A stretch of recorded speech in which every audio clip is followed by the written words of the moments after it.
本上呢，反应速率是呢，它有很多种说法。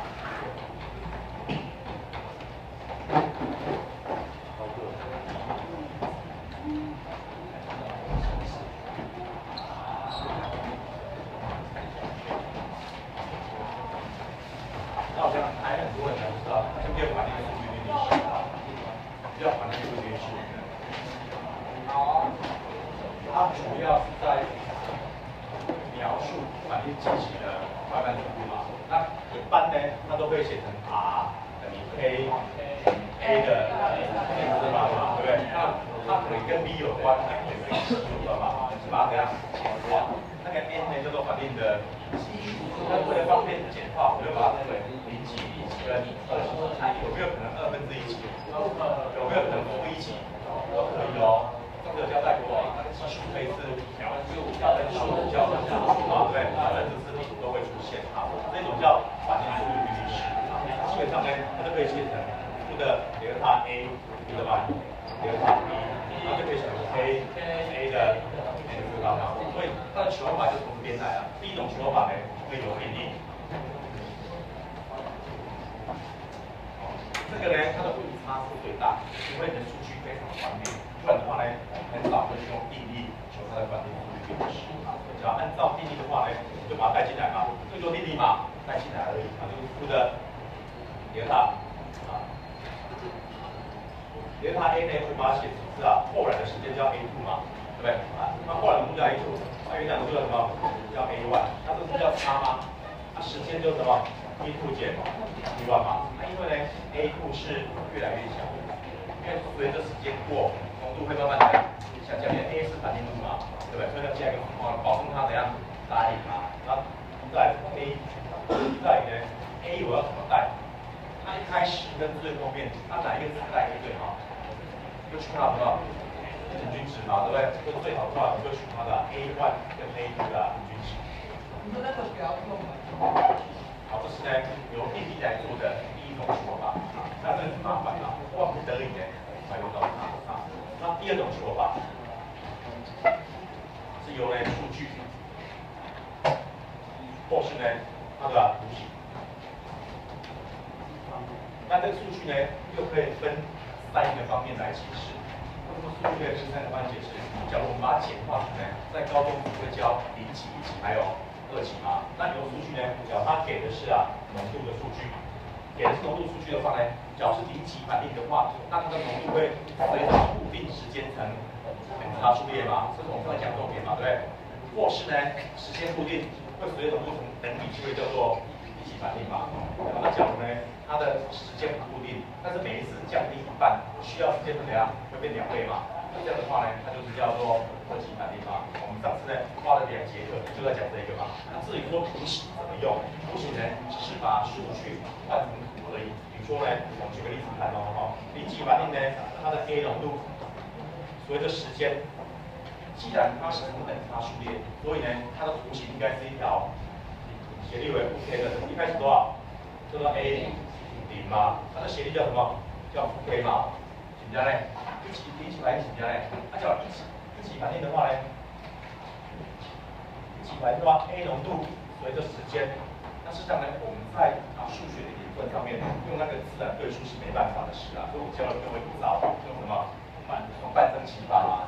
所以你看哦，假如我说呢，这个时间叫第1次的半增期，也就是说，它从原来的 A0要经过1次的半增期叠加，这就是1/2的 A0，对吧？所以假如说呢，它考图形题，它给的是这样，啊，你就把这一点呢交汇起来，比如这一点，这图形就长这样嘛。你看呢，下一次的半增期，下一次半增期叠加是不是 A0嘛？理论上要经过1次的半增期嘛，叠加嘛，就2倍的1/2嘛。所以图形呢就回到这个地方的焦点，就这一点，再把它连起来。那考试图形怎么考？他就给你比如说这个地方是3啦，那这个地方是n啦，他马上就会知道嘛，半增期管怎样嘛，叫门口这样哦。他这个给你比如说这个是0.1好了，那这个是呢6秒。那我问各位，那 k 是多少？这个图形的考法，你要很了解它，才知道。时间6秒是几次的半增期？那一次几秒啊？哎呀，所以 TOC 等于多少？等于3嘛 ，TOC 等于0.693除以 K 嘛 ，K 不就出来了吗？这个图形的考法要很熟练才会知道。当然呢，我们都知道图形只要不是直线的话，那非常麻烦。那你怎么把这个变直线？也有技巧哦。我们在一起反例里面呢，有找到 A T 对吧 ？A 0，只要用半升起法是1/2，它的德尔塔 T 除以什么 T 的1/2嘛，加在。它在一起反例它的特性是 T 的1/2是一个什么数？这个常数吗？在零级反例里面 ，T 的1/2会随浓度越大而怎样改变吗？你看，下一个浓度越高，图形形态谁知道呢？它 K 数要跟它一样，他说你一样要一半的时间，那花的就怎样？要比较久嘛。零级反例等级嘛，但是一起反例是一个固定值啊，也就是说这个地方是一个什么数？数。那各位学过 log 啦，我只要其实这个是有1/2次方嘛，我只要两边取 log 会出现什么事？就跟 log A T 就等于相乘的话，取 log 要相加，所以就 log A 0，然后再来是加上，那我用减的，为什么要用减？它就变成呢，德尔塔 T 除以 T 1/2，变成 log 多少？2嘛，那变 log 2啊，对吗？那所以呢，你会发现，只要我要把它变直线，那就要把它取什么关系？本来这是一个常数嘛，但这个常数你也可以代哦。这常数来怎么代？就是0.693除以 K 嘛，所以等于0.693K 比到上面去嘛，这样那样。对吧？所以我来画这个图形，它也可以变直线，但是我用的就不能叫 A 的，是这个的嘛？我用的叫什么？叫 log A 嘛，叫 log A 啊，那应该叫 log AT 啊，对吧？我配合图形啊，配合这个来公式，它叫 T。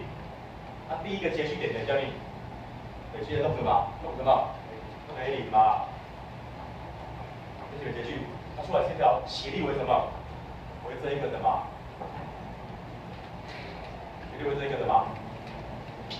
因为德尔塔 T 的是这样变化量嘛，这个就是 x 嘛，因为我是用 T 代表横坐标啊，就是 x 啊。那各位想一想，这个就可以这么写，这堆等于下面，假如你有计算机，不用计算机啊，这个 log 是什么的？0.3嘛，所以是变成 K 除以啥？那0.3哦，你过来除2.3，那这0.3嘛，所以什么啊？很好啊，所以你的变成那样，它斜率的。负的 A 除以2.3，就是2.3。哦，有箭头啊，所以讲义上呢有一个图呢，当时我还没有跟他解释，就会看到74页，74页呢那个最下面那个，有没有看到？它是用 log 嘛，它的斜率呢是什么？就是 K 除以2.3，好。它只要是取 Ln 的自然对数，一多少后下面一多少 K， 就是负 K 对。它是这样子或是负 K， 那看谁？看你是取得到 natural log 嘛，还是那个以实为底的 log 嘛？只要是 log 的话，这个是给 log 用的，那这是给谁用的？给 ln 啊，给 ln 就自然对数了。那这个有点难啊，但是主要在跟各位解释说，为什么你把浓度在一起反例里面，你用自然对数去取的话，它反而是一条直线。写到直线就可以学到它什么？斜率啊。所以图形它来考说，有一类反例呢，它的浓度取 log 对时间做图是一条这个线，那并且可以斜率多少？那你能不能知道它 K 了？不知道了吧？这图形的考法啊，看这个都很难，这要都非常非常了解，才把它做成出来。那所以呢，目前来讲的话呢，我跟各位啊，先讲白话，定力法误差大，图形法难。那我还没有复习到2期反列图形法，2期反列图形法，各位再想一想，2期反列方式下面。A T 分之1等于多少 ？A 0分之1加上 A T 嘛，你绝对不会用 A T 浓度做图啦，那我把被下面我往在，但是我把它做图就变直线了，我把它做图，我把这个取什么？取这个 A 做图就好了嘛，这个嘛是导 T 嘛，它图形出来是变成嘞，它是这样可以，是这样下面。A 0分之1嘛，它斜率的 A 啦，就出来啊。那假如考试考你说，有一个人用浓度导出做数，那这一点浓度这里给你答案多少？比如给你0.2，要不要写浓度啊？对，5嘛，而且给你一个字，那就知道怎么算了嘛，2几把0.3来嘛。说这个呢，坦白讲变化多端啊，所以这个都目前呢，因为是数学的问题，所以理论上呢，在大考里面不太可能出现。它比较会考的呢，就是我们大家讲到的重点第3种方法。反定速率定律是我讲的几句方法。我2分钟来讲起来。反定速率定律是我讲的几种方法，2种嘛。第一种是什么？定律嘛。第二种是用什么？数据或图形。数据可能你还会，因为数据等差等比啊，不知那就知嘛。不知就是知嘛。不是0几，不是1几，就是2几嘛。那再来图形法是最难的嘛，因为你要能够描绘出图形才知道啊，对吧 ？OK。像图形法，只要是0级盘也很厉害了，人家都会的斜率嘛，对吧？好，但是呢，还有第3种，也是呢考试考过最多次的，叫做粗速率法。第3种。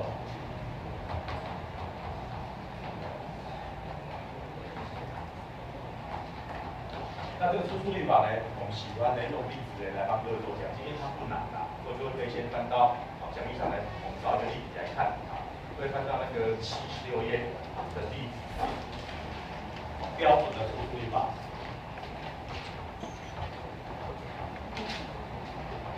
先讲这一题哦，76页的第4个例题。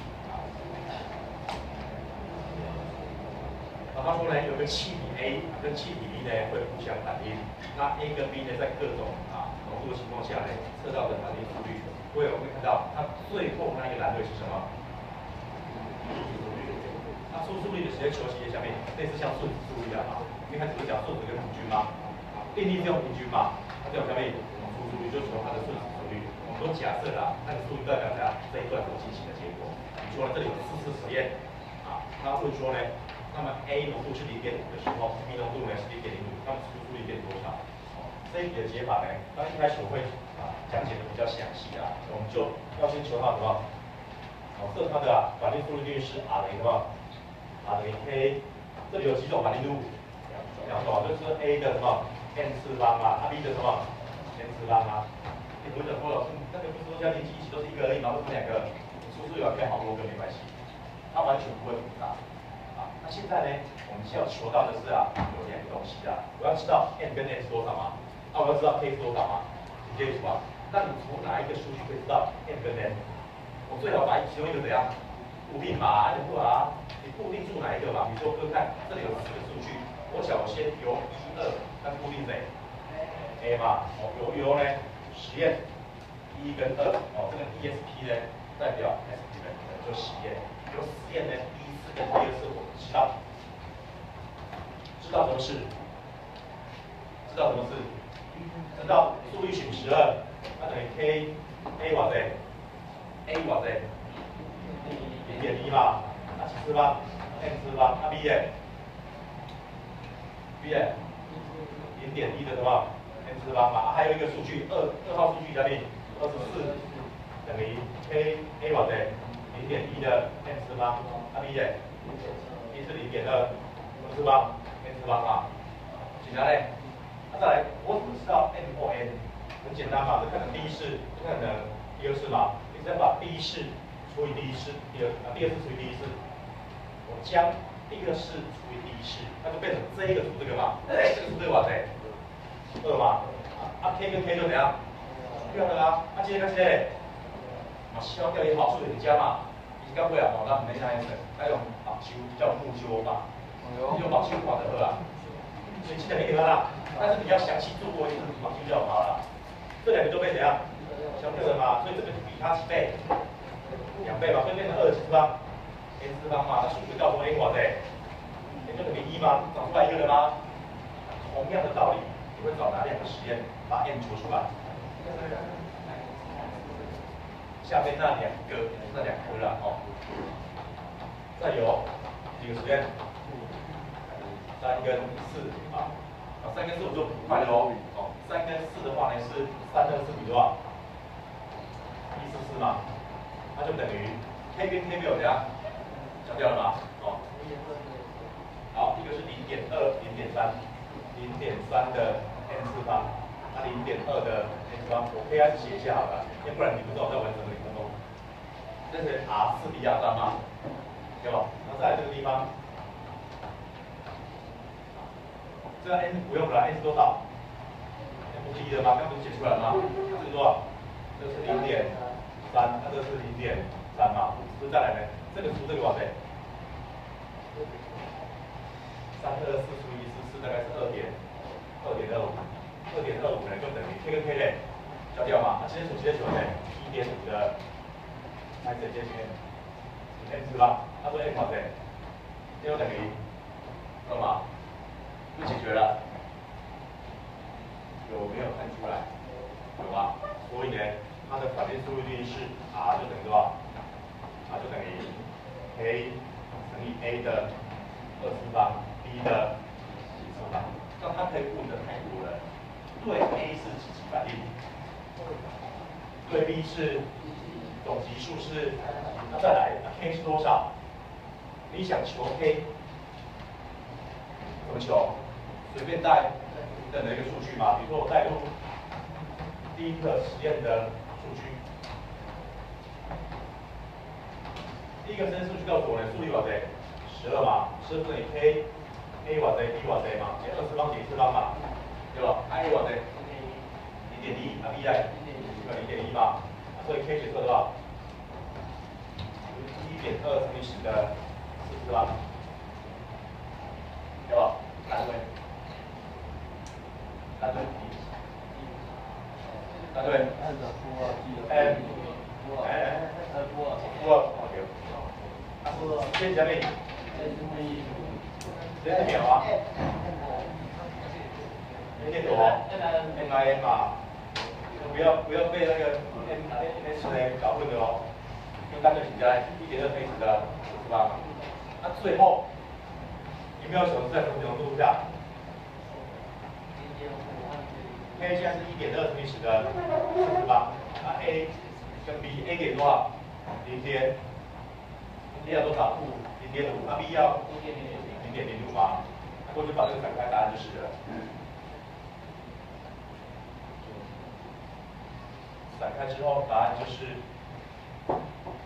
这2位嘛，25，那这里退2位，4位多少？把这消掉，跟125再乘以1.2。125 1.2 25，哎，多少150哦？刚好150。啊，答对。答对 ，MIN 除以嘛，结束。这样的话呢，显然是太笨。这样的话显然太笨。为什么笨？当然也可以的。因为这样的话很完整嘛，我们把整个数据都求出来了，把 k 怎样求出来了，真的去求吗？那这样假如说反应快一点，同学他就马上会知道了。你只要求到这边，实际上答案已经出来了。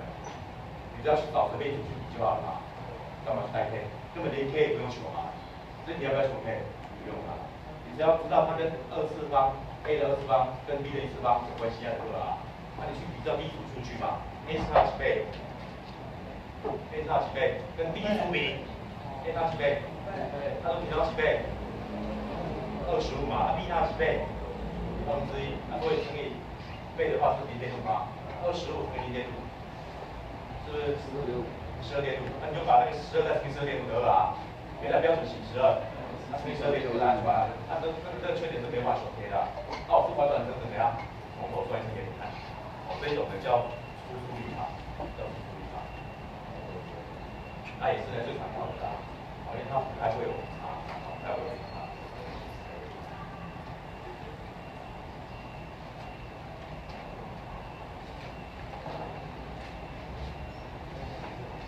好，到这边呢，有没有什么问题？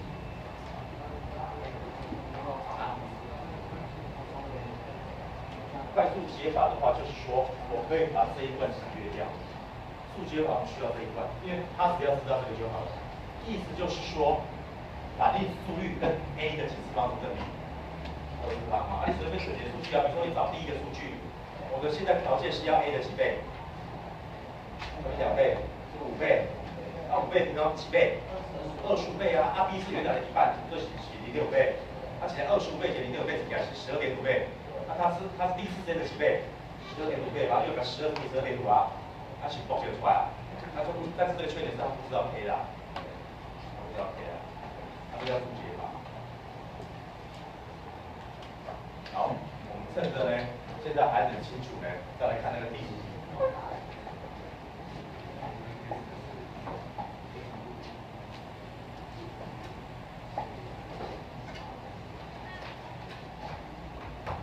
第5题呢，它用的方式呢一模一样啊，因为这个是一个临床题啊，那我们要一个一个来啊，各个击破啊。来，各位看，再来我们就要不要这么麻烦了哦，因为那么厉害嘛，应该就是属于反对不对？有没有办法试看啊？好，做这个反应呢，跟啊，反应跟反应数据练习有没有关系？没有啊，所以你还在看数据嘛，对不对？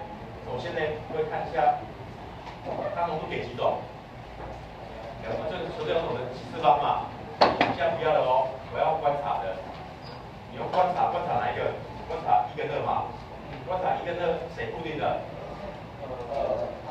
给固定嘛。那给固定之后，你看 S2O8 2负增加几倍？它反应数增加几倍？2倍啊，所以你看我们用观察的啊，有第一个实验跟第2个实验，我知道 R 正比 S2O8 2负的几次方？1次方嘛，你增加2倍嘛，增加2倍速率嘛，那是1次方，对吧？然后再观察2跟3，我们知道，来各位看一下，2跟3是把谁固定的？是把 S2O8 固定的。那点增加几倍？不是我们增加，是减少0.5嘛，减少0.5速率哎，速率哎，啊是0.5，到2倍0.5啊，所以它跟点怎样也是1次方嘛，答案出来啊，所以反应速率可以写什么？啊等于 K S2O8 2负再乘以什么 I2嘛，所以这个答案出来之后很多简单的，比如说呢会看。那 A 跟 B 你会选哪一个？啊，就是 A 的嘛，对不对？啊，所以呢 A 跟 B 就解决了，好，答案就是 A。那继续再看呢，它的 C， 那速率长度多少？随便带一个嘛，对不对？有带入，好，带入数据，你喜欢带哪一个？那我们都比较喜欢带第1个啦。带第1个的话呢，比如说它的 R 是6.5乘以10的负7，就等于 K 基本上我们带嘛，啊 A 是2乘以10的负4，啊 B 是1乘以10的负2，啊所以 K 呢，大概你习惯就可以算出来嘛。这负4负6，这0.6再除以2，0.6再除以3，3，6.5乘以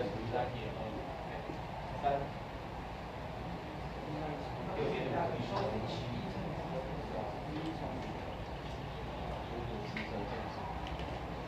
2乘以，这是1乘以10的负4啊？对。故意问你的啦。所以这负4负6，那消掉进一位嘛，多少？0.65，答对。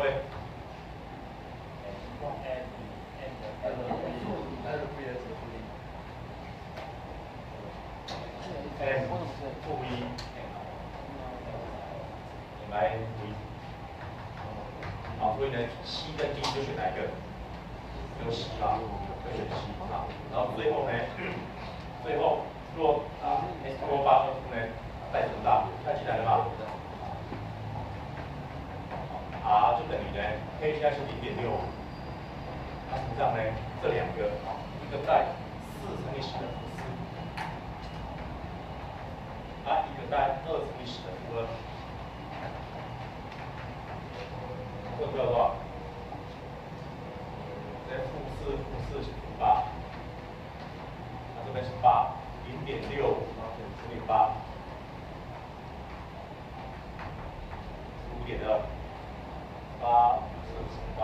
再加5.2，就是5.2乘以10的负8，大家要小心哦。那个 R 是谁的速率 ？R 是谁的速率？R 是点是分层目嘛，就是德尔塔 I2，注意什么？delta T 嘛，对不对？基本走出来是表格给的啊，是点的生成速率，那题目要求什么？点离子的消耗速率嘛，那我们根据它反应的系数，点的消失速率是点生成哦，点离子的消失速率是点离子的几倍？看那个方程式，几倍？是2倍，对吧？所以呢，就把刚刚算出来的2乘以刚刚是5.2乘以10的8，啊，乘以10的8。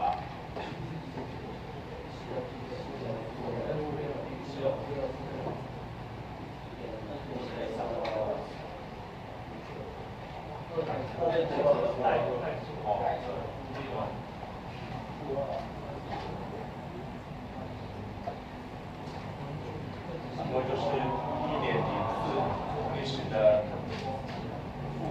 -48。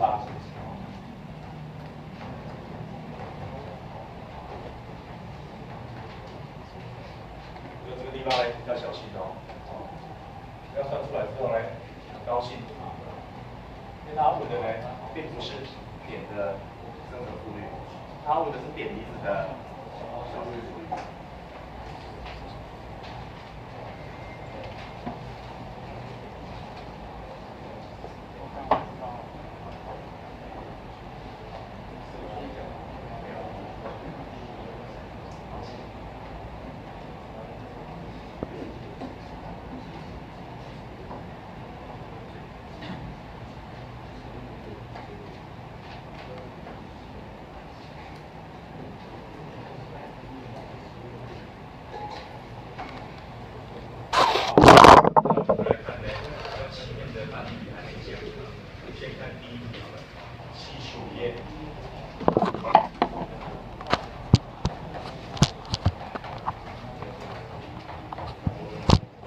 75页的第一题，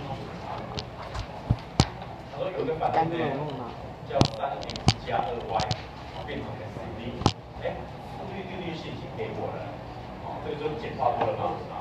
假设呢，它的反应的呢 x 呢3摩尔，然后 y 是2摩尔，速率呢叫做 r， 然后在温度跟总压力呢维持不变，把那个呢温度总压力画起来，温度跟总压力维持不变。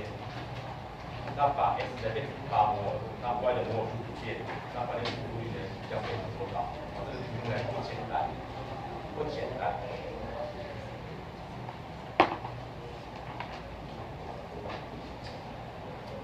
我们在讲反应速率是不管对 A 或对 B 来讲，它都是浓度嘛。它浓度的定理下面，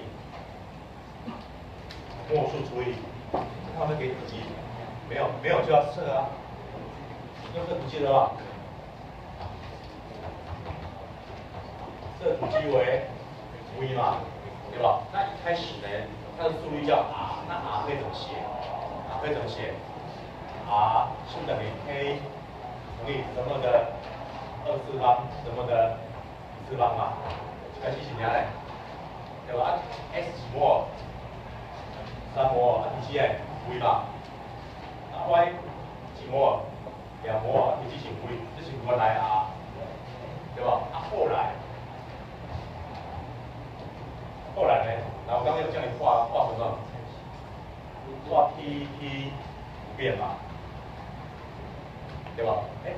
反应的给不同条件，它要维持 T 不变，那是怎么变？所以这个就是气体的复习的，气体温度的 Q 点的话，老 T 吗？那你今天不变，今天不变，R 的常数，那体积会随着谁跑？摩尔数跑啊，所以后来的体积我叫 V gram 嘛，就等于呢，你看原来的几摩尔，原来是3加2，后来几摩尔，后来是8加2，几加呢？哪一组啊？原来体积是跟着3加2，后来体积是8加2，原来要 V 嘛？你很摩，你维持 T 不变，那你摩尔数增加了，表示体积要怎样？要膨胀啊，膨胀后叫 V gram 嘛，1直要膨胀几倍？也在2倍嘛，也就是后来的速率叫 r 不然要等于什么 k 乘以虾米的24方跟虾米的4方嘛。那之前的 x 变几摩？8，那除以什么？2V 嘛。那后来呢？2除以什么？2V 嘛。那就把这个看成第一式，看成第二式。哦，不简单哦，这个地方呢，动到很多东西。然后再将呢第二式除以第一式，那就会得到 r 不然除以 r 就等于，然后我们现在用去保留啦，这 k 跟 k 怎样？消掉嘛，那这是8除以2什么的？啊，8除以2是4，啊4的平方哎，16嘛，那乘上后面那项消掉，是不是叫做1？对吧？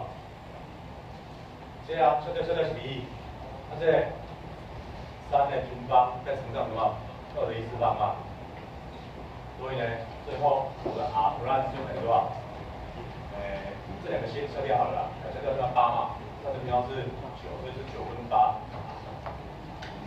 9分8。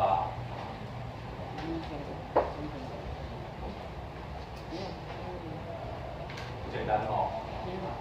这个它是跟气怎样结合在一起。光之不告诉我吗？碘离子的消失速率是碘生成的几倍？我前面讲过吧？对吧？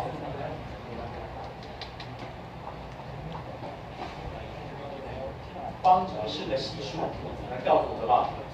它们之间浓度的相等关系嘛？有没有办法知道那个级数？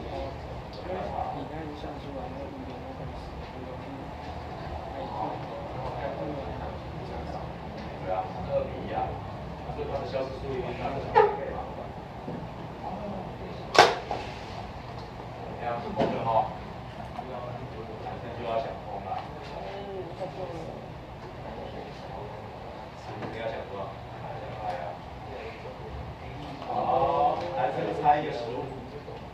很高啊，女生呢？更高。对吧？那就比较高嘛，哦。乱讲，我都还没讲完就在猜。我说高大的男生猜一个食物，蛋糕嘛。啊，女生高大的女生猜一个用品。我说北工人的男生在不注意啊。你先讲，你先讲。他讲过了。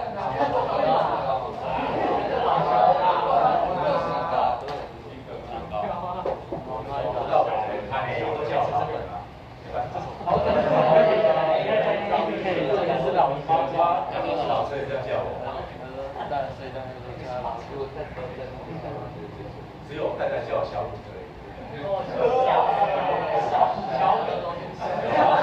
太小了，是哪里？你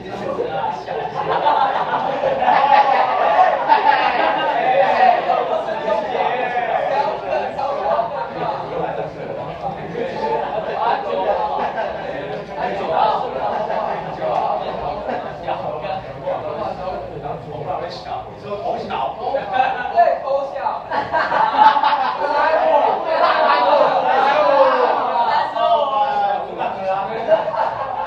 他讲了，你好，他怎么知道？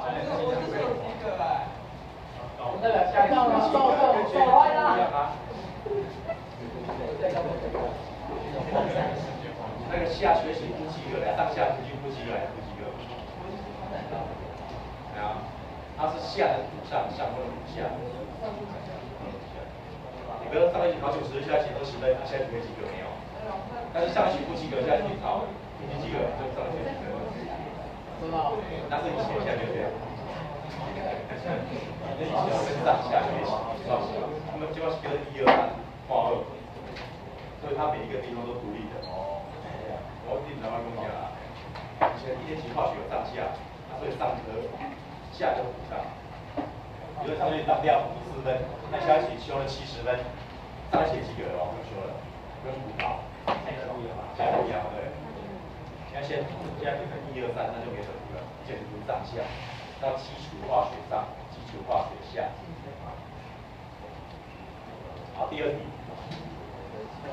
其实呢，那个题目里面都隐藏它的意义啊。是一定的温度跟压力下，火气的反应速率叫 S。气反应速率不是用 R 吗？它为什么用 S？ 另外一次，爽你啊，老虾米，你喜欢用 W 嘛就好啦，不要再去追究这个问题了啊。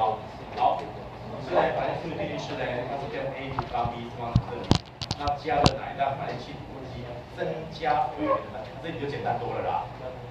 这里 B D 比较简单就这样，直接提怎样？3倍嘛，提3倍，浓度都会1/3嘛。那所以呢 ，A 浓度变1/3，对吧？那 B 浓度变几分之一？可是他刚才，S 一半就等于 A 浓度变1/3要平方嘛，那 B 浓度呢 ？B 浓度变1/3嘛，啊等 S 嘛，是说啊，说答案就是27/1 S 啊，有点搞笑。他应该把这一题买第一题才对啊，对吧？这单纯只有平方体积嘛，那第一题不是哦，第一题要固定变音，然后平方体积嘛，对吧？不是说浓度增加，第一题的意思是说不是摩尔数增加啊，就一定要增加几倍，不是这个意思啊。好，再看呢，第三题呢更简单的，那纯粹考什么？由单位判断什么级数嘛？那这种假设呢，用每公升多少摩尔当浓度单位，时间用秒。那有一个 K 的常数呢 ，K 的常数什么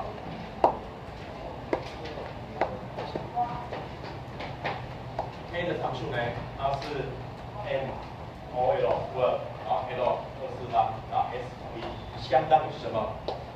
相当于是 m 负2 S 负1嘛，对吧？那以等于 m1减 x 方 S 负1，那所以偌济？这个多少？3嘛，所以1几嘛，你拿6手换过来啊，6手乘到几？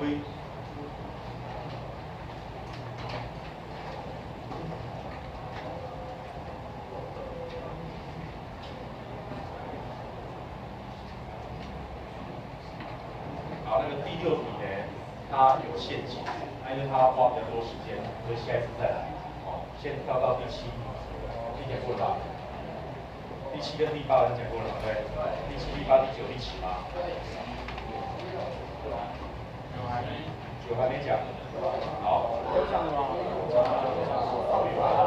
那个监督密码加2倍啊，半升起立加2倍，对吧？第10题应该讲吧？要讲啊。是，我再解释一下那个第3题的 M 跟或其他那个或。你上次没上课吗？睡着了吗？对啊，睡着了，真的是睡着了。真的不是那个，主要是不是那个，是左边那个。这个。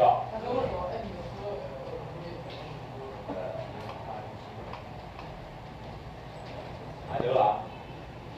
那这样的话，第一题不是这样子吗？浓度等于什么？摩尔数除以体积啊。哇，按体积是讲那所以它要2倍啊，那因为是导数啊。对啊。导数啊。现在 A 变0更好嘞 ，A 变0点，结果我变0点嘞。它这样子，这个应该是数学问题啦。不是，然后是 M 或者是负2，它下面有一个2，它当中。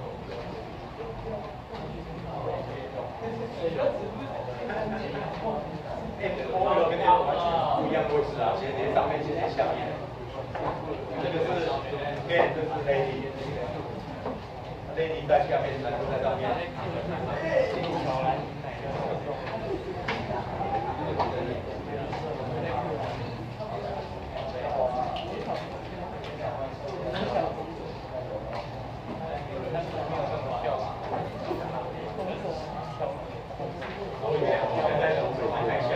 现在只有剩下第6题还没讲，第11题还没讲，还有第12题。好了，先讲12题，12题很简单。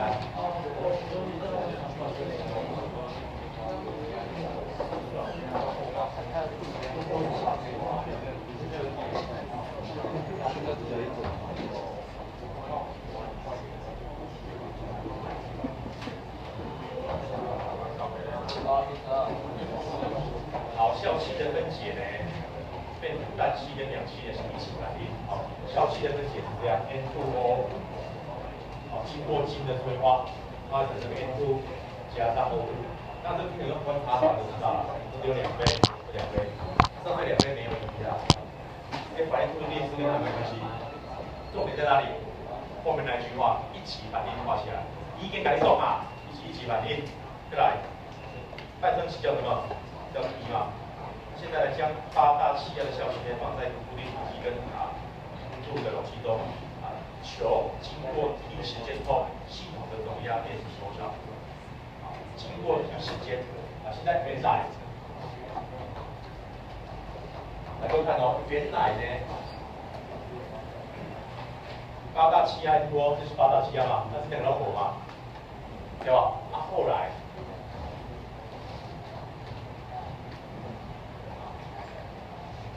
当然，它经过一个半升期，要写出嘛对。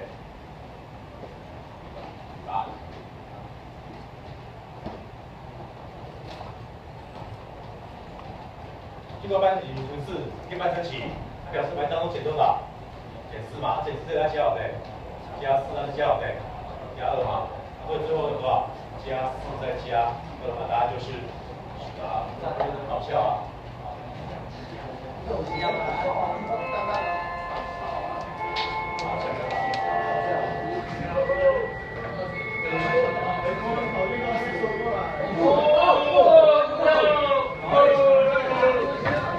下，太神了，历史太神了！不要愚蠢，我要见你。来，我选历史就选完吧，太神了！没关系，没关系。什么？我选啊？不是他。爱红色的吗？对。